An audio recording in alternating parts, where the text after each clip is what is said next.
Voici une équation à deux inconnus. Elle contient une inconnue x et une inconnue y. Est-ce que c'est possible de résoudre cette équation? C'est un peu difficile d'attribuer une paire de solutions uniques et claires. La valeur de x dépend de la valeur de y. Et la valeur de y dépend de la valeur de x. Par exemple, si on dit que x est égal à 5, à ce moment-là, y vaudra moins 5. 5 moins 5 égale 0. Si on dit que x égale à 8, alors y vaudra moins 8. Donc une équation avec deux inconnues ne peut pas être résolue. Les solutions sont des paires de valeurs où une valeur dépend de l'autre. Il y a une infinité de solutions pour cette équation. Est-ce que c'est possible quand même d'arriver à résoudre des équations avec deux inconnus? Oui, on peut les résoudre à condition d'avoir plus d'informations. Pas seulement une équation, mais deux. Pour trouver la valeur de deux inconnus, il nous faut deux équations où on retrouve ces deux inconnus, avoir deux informations sur ces inconnus, avoir deux relations qui les relient. Alors regardez ici, on a une équation x plus y égale à 0 et une équation 2x moins y égale 3.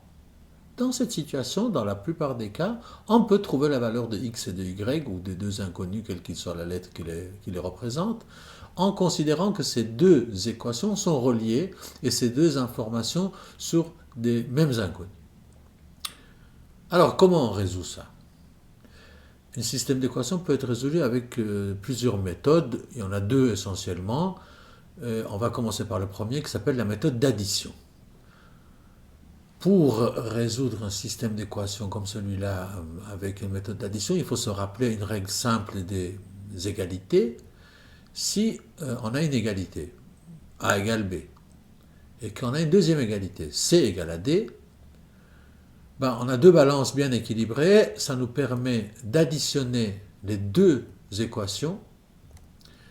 Donc si A égale B et C égale D, on peut additionner A et C ensemble, A plus C, égale, et de l'autre côté additionner B et D, B plus D.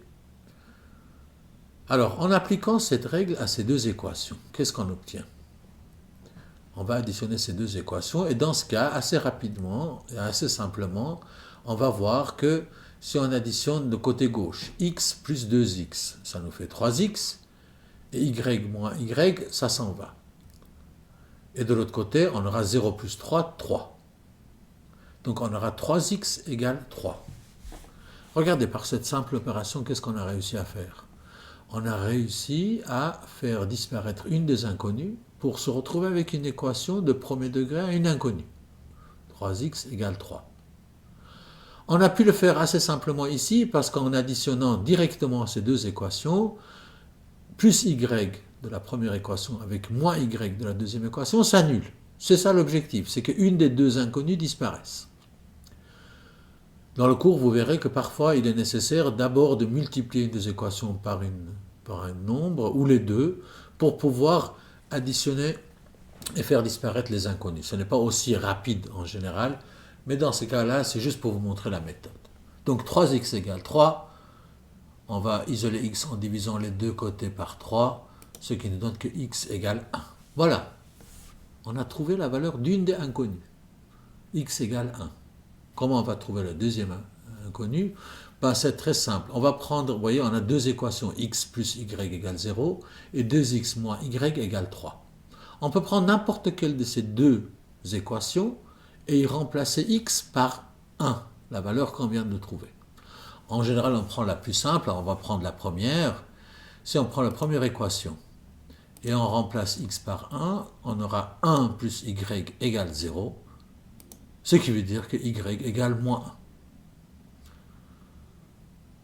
Voilà, on a trouvé les deux inconnus.